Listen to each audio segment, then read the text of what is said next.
Amelia stared at her mother in horror as the older woman slammed the printed photos on the mahogany table of their Beverly Hills estate.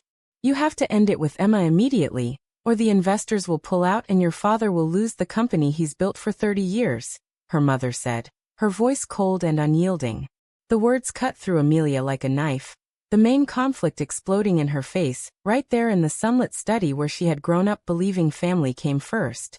She had thought their secret was safe, but the private investigator her mother hired had captured enough evidence of their dates, stolen kisses in the garden, quiet dinners in hidden cafes, to threaten the conservative business partners who demanded a traditional image for the family-run investment firm that managed billions. Amelia's hand shook as she picked up the photos, each one a dagger to the heart she had guarded so carefully for 2 years. Emma, the vibrant artist who had pulled her out of the suffocating expectations of old-money California, was now the reason everything could crumble. "Mom, this is my life," Amelia whispered, but her mother's eyes were steel. "Your life is this family. Your father's health is already failing. One whisper of this and the Tanaka deal dies. Do what you have to do." The pressure pressed down like the Santa Ana winds outside, hot and relentless. Amelia nodded because saying no meant watching her father's empire collapse, meant explaining to her younger brother why their college funds vanished, meant becoming the daughter who destroyed everything. That night she drove to Emma's small studio apartment in Echo Park, the city lights blurring through her tears.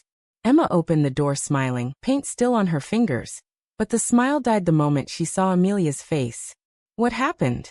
Emma asked, pulling her inside. Amelia couldn't look her in the eye. "We have to stop. My family knows. They'll ruin everything if I don't." The silence that followed was louder than any scream. Emma stepped back as if slapped. "You're choosing them? After everything we promised?" Amelia's voice cracked. "I'm choosing survival. For all of us." She left before Emma could answer, the door closing like a final verdict. Back home, Amelia lay awake replaying every moment. The first time they met at a gallery opening where Emma's laugh had cut through the polite chatter. The nights they spent talking until dawn about dreams that didn't involve boardrooms or legacy. Now those dreams felt like betrayal. Her mother's voice echoed, "Keep the family's face intact." By morning Amelia had deleted every message, every photo, every trace. The decision was made, but the guilt already gnawed at her like an open wound. She told herself it was temporary, that Emma would understand, that love could wait until the Tanaka merger closed in 6 weeks. Deep down she knew the price was already higher than anyone could pay. Emma didn't call. Instead she sent one text. "I thought we were building something real." Amelia stared at it for an hour before blocking the number. The family dinner that night was a performance, her father praising her maturity, her brother oblivious, her mother watching like a hawk. Outside the mansion the palm trees swayed under the California sun, but inside Amelia felt winter closing in. She had saved the empire for now, but the crack in her own heart was widening with every forced smile. The next week dragged like a sentence. Amelia threw herself into work at the firm, reviewing contracts until her eyes burned, attending lunches where investors toasted family values. Every conversation felt laced with the secret she carried. At night she drove past Emma's studio, parking across the street just to see the light in the window, then driving away before she could knock. The inner conflict tore at her. Loyalty to blood versus loyalty to the woman who had made her feel alive for the first time. Her mother noticed the exhaustion and offered a pat on the shoulder. "This is what strength looks like, Amelia.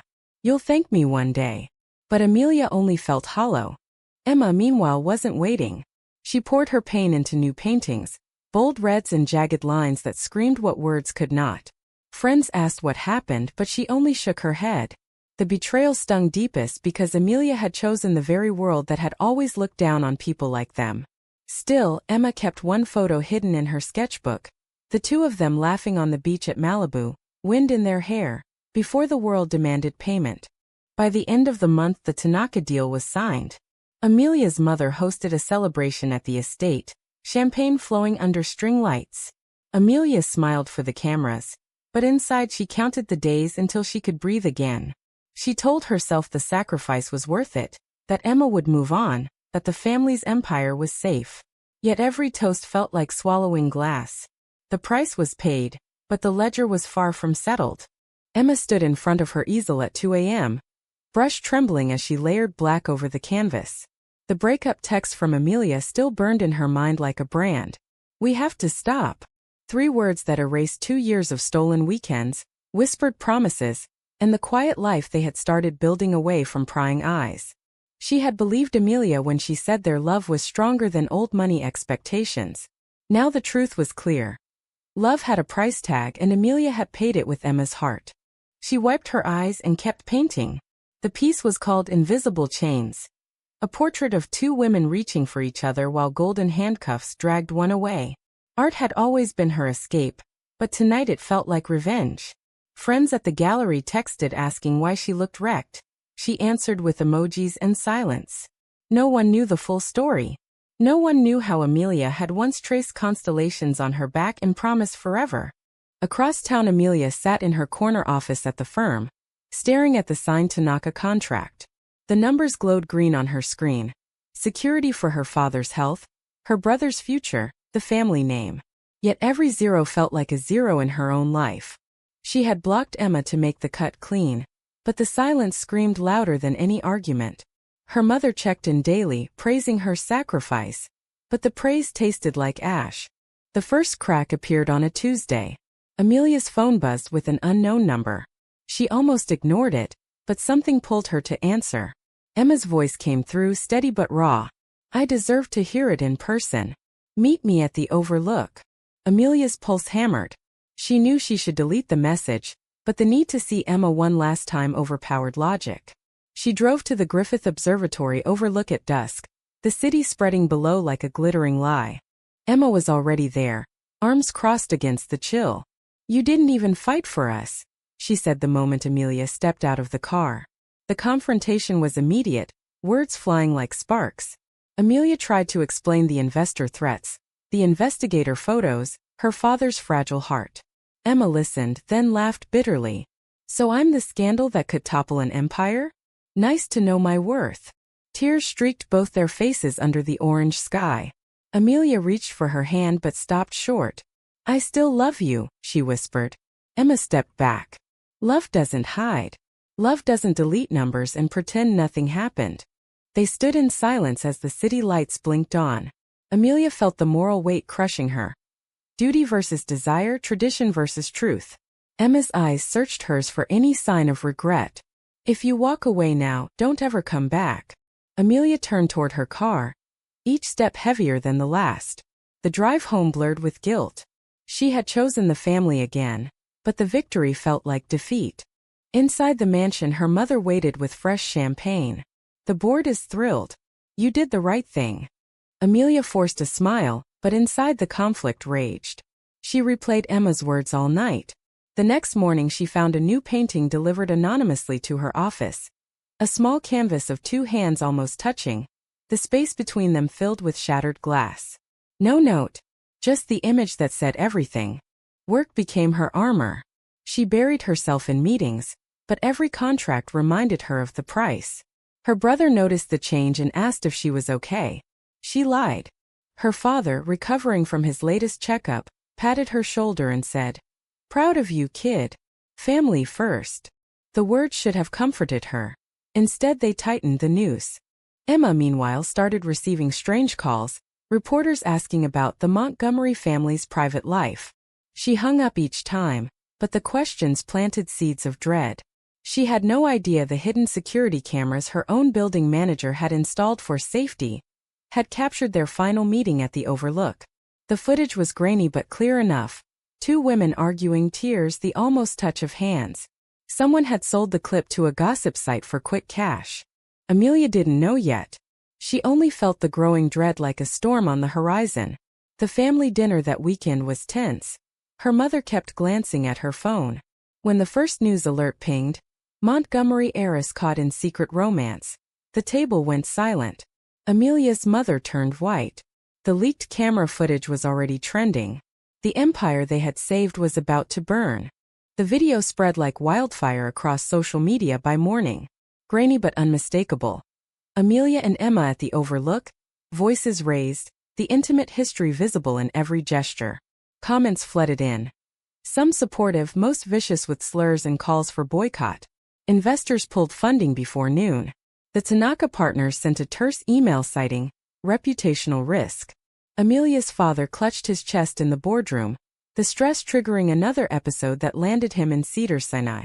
Her mother cornered her in the hospital hallway, eyes blazing. "This is your fault. You were supposed to end it cleanly."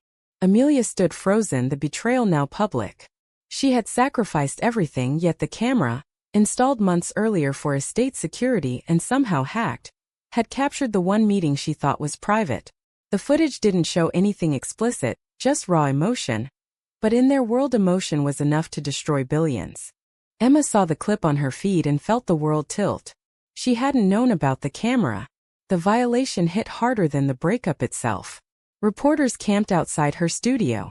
She locked the door and called Amelia for the first time since the split. "They're tearing us apart. What do we do?" Amelia's voice was hollow. "I don't know anymore." The line went dead as her mother snatched the phone. Inside the family, the fractures deepened. Uncle Richard, the silent partner who had always resented Amelia's modern ideas, leaked more details to the press to position himself for control. "We can salvage this if we cut her off," he told the board. Amelia overheard the conversation and felt the knife twist. The family that demanded loyalty now turned on her the moment the mask slipped. She drove to Emma's studio through a gauntlet of cameras. Emma opened the door looking exhausted but fierce. They stood face to face for the first time since the breakup. "I never wanted this," Amelia said. Emma's laugh was sharp. "You wanted the money more." The argument escalated.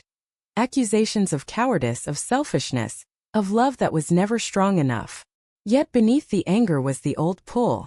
For one suspended moment their foreheads touched, breaths mingling, the romantic spark refusing to die even as the world burned. That night Amelia returned home to find her belongings packed. Her mother stood in the foyer. "Until you fix this, you're not welcome here." The door closed behind her with finality.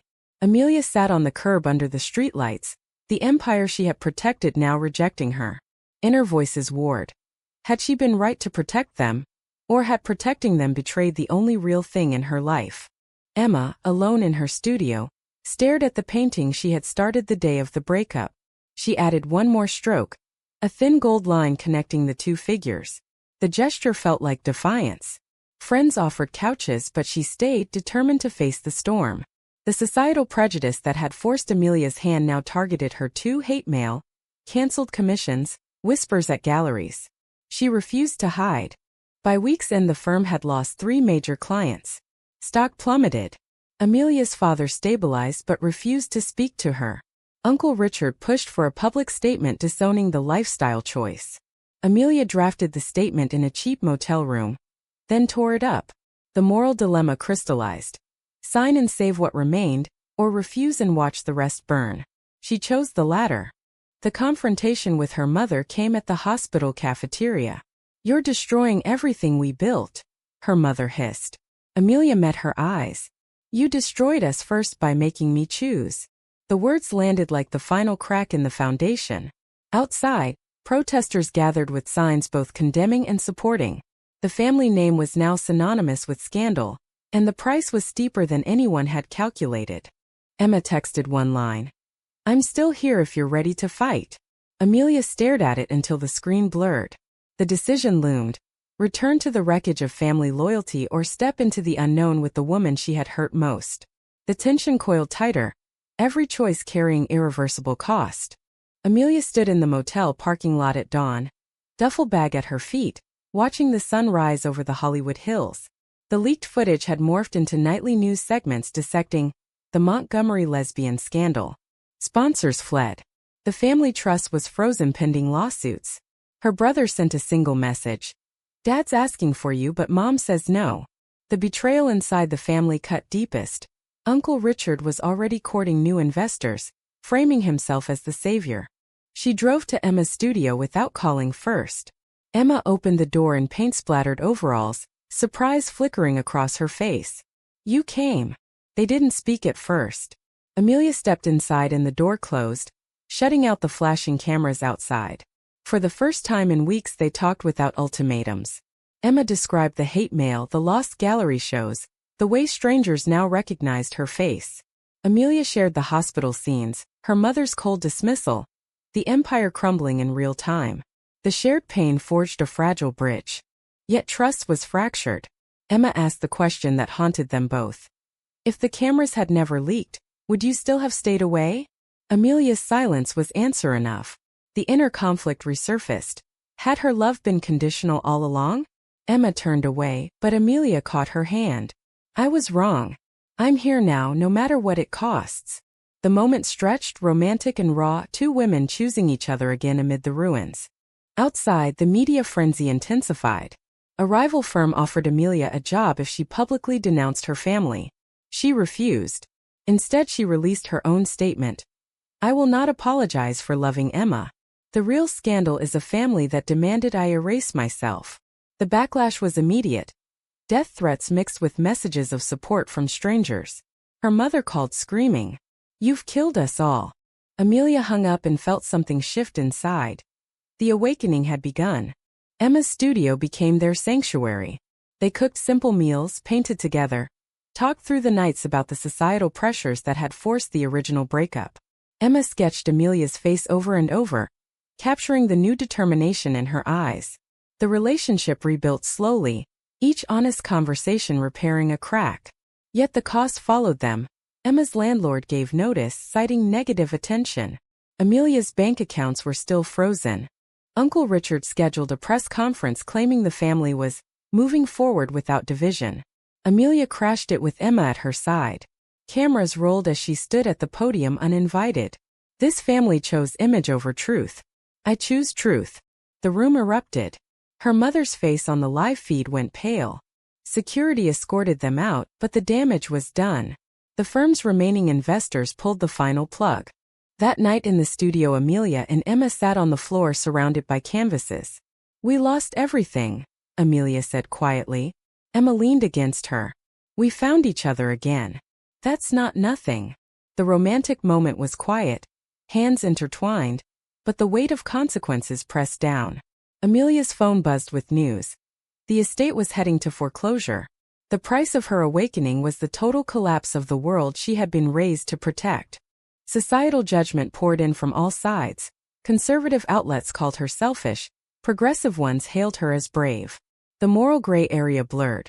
Was protecting family legacy ever worth erasing love? Amelia no longer knew the answer. She only knew she could not go back. The foreclosure notice arrived by courier while Amelia and Emma shared coffee on the studio fire escape.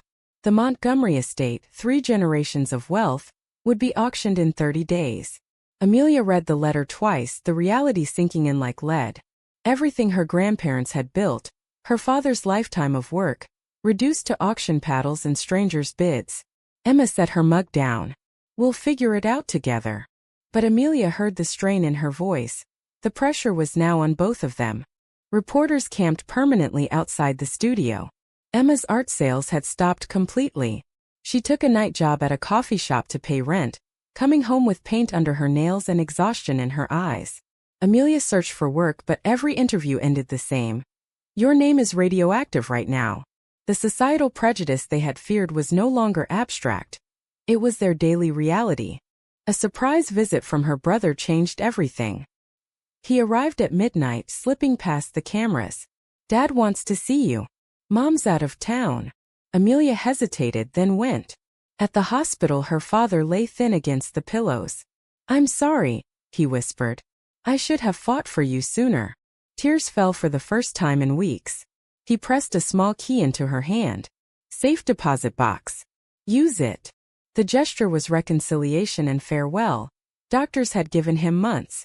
Back at the studio, Amelia opened the box to find documents proving Uncle Richard had orchestrated the camera leak for personal gain. Evidence of embezzlement, bribes to the investigator, everything. The betrayal inside the family was complete. Emma read the papers beside her. We can fight this. Together they hired a small lawyer who specialized in whistleblower cases. The decision to go public again carried risk. More media, more hate. But staying silent meant letting the real culprit walk away with the remnants. The court filing made headlines again. Uncle Richard countered with lawsuits claiming defamation. The family fractured publicly. Her mother sided with Richard to protect what little remained. Amelia stood in the courthouse hallway with Emma's hand in hers, facing flashbulbs and shouted questions. The romantic bond that had once been hidden now became their shield. Each press conference, each filing, exacted its toll: sleepless nights, panic attacks, the constant question of whether the fight was worth the destruction. Emma's inner struggle surfaced one night after a particularly vicious online attack. "Sometimes I wonder if loving me ruined you." Amelia pulled her close. "Loving you saved me." The reassurance was hard-won but genuine. They had moved past the original breakup, past the leaked footage, into a partnership forged in fire. Yet the cost remained. Amelia's father passed quietly the week before the hearing, his final words a blessing she would never forget. The trial date approached. Public opinion shifted slightly. Some investors quietly returned, citing integrity. But the estate was already lost. Amelia and Emma packed the last of their things from the studio as eviction loomed. They stood on the empty floor, sunlight streaming through the windows, and made a promise. Whatever came next, they would face it side by side. The awakening was complete, but the price had been the entire world they once knew. The courtroom was packed the day the judge read the ruling. Uncle Richard sat stone-faced as the embezzlement evidence sealed his fate. Disbarment, restitution, criminal charges pending. The remaining Montgomery assets were placed in a trust for Amelia, not as inheritance but as restitution for the betrayal that started it all. Her mother watched from the back row, expression unreadable, then left without a word. The family that had demanded she choose was now scattered. The legacy reduced to legal paperwork and regret. Amelia and Emma walked out into the Los Angeles sun, hands linked, cameras flashing one last time. The scandal had run its course. New stories had taken its place. They drove to a small apartment in Silver Lake, the first place that was truly theirs. No cameras, no expectations, no hidden footage waiting to explode. Emma hung her paintings on the walls while Amelia set up a modest consulting firm helping other families navigate the same prejudices she had survived. Nights were quieter now. They cooked together, laughed at old memories, and sometimes sat in silence remembering the cost. Amelia still woke at 3 a.m. wondering if she could have saved her father, if the empire had been worth protecting at all. Emma would pull her close and remind her, "You chose love when it mattered most." The moral questions lingered. Had the initial breakup been cowardice or duty? Had the leak been tragedy, or the push they needed to be free? Months later they stood on the same overlook where the camera had captured their last fight. The city sparkled below, unchanged yet forever different. Amelia turned to Emma. "I'd pay the price again if it led me back to you." Emma smiled, the romantic spark steady and sure. They had lost the mansion, the fortune, the approval, but they had gained something the old world could never touch: authenticity. The family name still carried weight in certain circles, but Amelia no longer cared. She had traded legacy for truth and found the exchange, while devastating, had been the only honest path. Emma's career slowly recovered. Galleries that once shunned her now sought her story. They built a life on their own terms, scars and all. Yet the final reflection stayed with Amelia every time she passed a billboard of the old family firm, now under new ownership. The choices: break up to save face, fight back when the footage leaked, refuse to stay silent. Each carried irreversible consequences. The price had been everything, and still she would not rewrite a single decision. Was Amelia right to finally choose love over legacy? Or did the real tragedy lie in a society that forced her to lose everything before she could keep what truly mattered?